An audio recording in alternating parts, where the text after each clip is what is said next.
In Latin words, consumatum est na po. Natapos na po ang ating mga espekulasyon. Mismo sabi ng Pangulong Bongbong Marcos ay pipirmahan niya ang panukalang batas na term setting bill.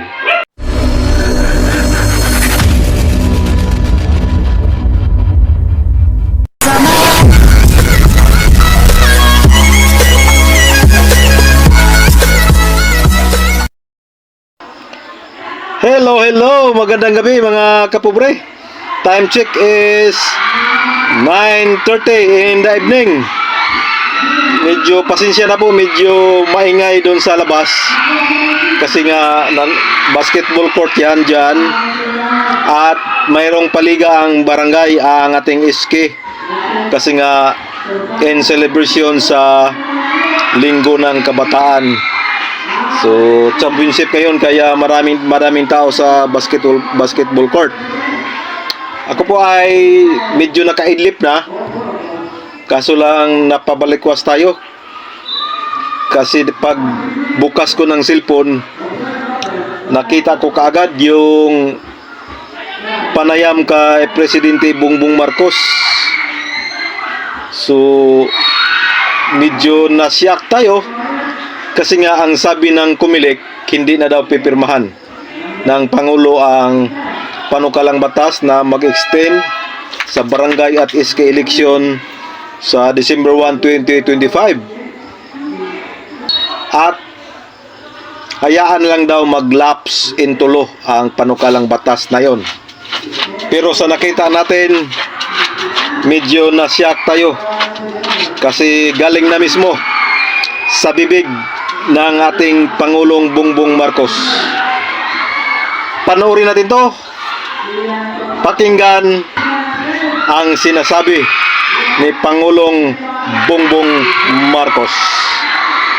Here we go. The next question will be from Chanel, BCXL.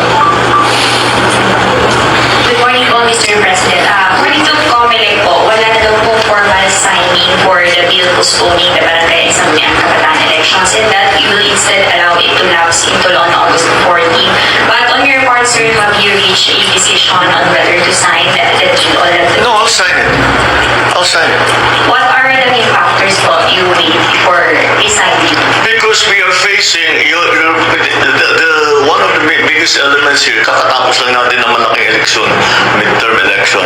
Susunod na rito yung BARM.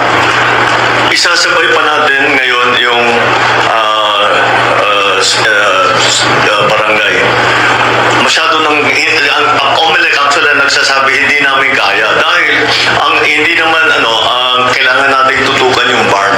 You have to remember the BARM election that is upcoming in October is the first time we have ever had this kind of election at all. Sa buong kasaysayan ng Pilipinas, hindi pa nagkaroon ng BARM parliament na hinalal ng tao. So, that is why it is so important. And if that election fails, malaking bagay, malaking failure yan doon sa peace process. Kaya kailangan maging matagumpay ang pagganap ng halalan ng BARM. And that's why we really are focusing on that. And again, of course, the local officials are saying we just finished a local election. Magkakaroon na naman tayo ng barangay election. Parang ganun din. Halos ganun din. So, with a view on the Supreme Court decision that we cannot shorten the term of the barangay officials, we are actually lengthening the term of the barangay officials. So that's not in conflict. So I think the most sensible, the most common sense solution is to postpone. So yun po mga kapobre, malinaw na po sa mga nagsasabing tuloy pa rin ang eleksyon sa December 1, 2025. In Latin words, consumatum est na po. natapos na po ang ating mga espekulasyon.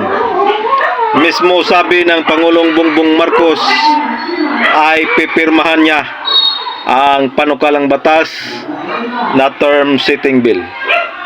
So ito na mga kapobre. Tapos na po ang ating pagdidebate. Dahil nga sabi ni Presidente Bongbong Marcos, kailangang i-postpone muna ang barangay at SK election dahil kagagaling lang tayo sa isang malaking eleksyon, yung midterm election. Tapos kailangang tutukan ang eleksyon ng BARM, parliamentary, kasi nga alam naman natin ang sitwasyon dyan sa Mindanao.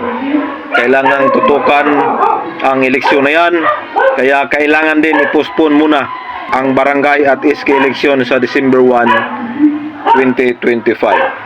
Sa palagay ko may balido na rason din. Sa palagay ko may valid reason din ang presidente para pirmahan niya. Kasi nga laging sinasabi ni Attorney Makalintal na hindi pwedeng mag-extend or mag-postpone ng barangay election kung walang valid na basihan. So ito po, kayo na lang po ang humusga mga kapobre. Itong yung mga sinite na rason ni Presidente Bongbong Marcos kung valid ba yan.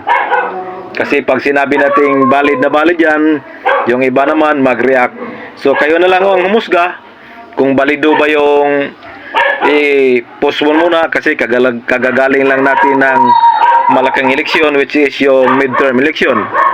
Tapos yung schedule sa October, yung parliamentary election sa Bangsamoro Autonomous Region of Muslim Mindanao. So sa palagay ko sapat na basihan na yan para katigan ng Korte Suprema ang pagpirma ng Pangulo sa postponement ng barangay at SK election. So yun na po, consumatum est na po mga kapobre. So congrats sa mga incumbent barangay at SK officials.